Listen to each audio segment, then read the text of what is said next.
Balik public view na si Pangulong Bongbong Marcos matapos maospital noong nakaraang linggo dahil sa diverticulitis. Sa ngayon po ay masasabi natin maganda po ang kalagayan ng ating Pangulo dahil siya po ay kasalukuyang nasa meeting.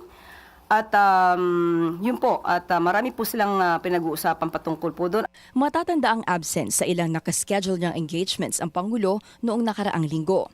Pero ayon sa Malacanang, nasa Economic and Development Council meeting si PBBM ngayong umaga kaya maituturing na fake news ang bali-balitang may malubhang sakit at naoperahan daw ang Pangulo. Pinuna rin ng palasyo ang video message ni Senator Amy Marcos sa social media kung saan sinabi niyang may kanya-kanyang agenda umano ang mga feeling president sa palasyo.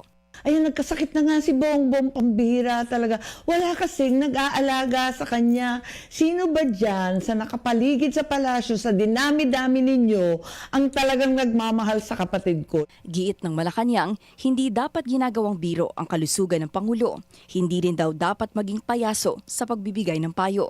Huwag din daw magpaka-plastic sa harap ng publiko. Para sa agenda, Ivy Reyes, Billionaire News Channel.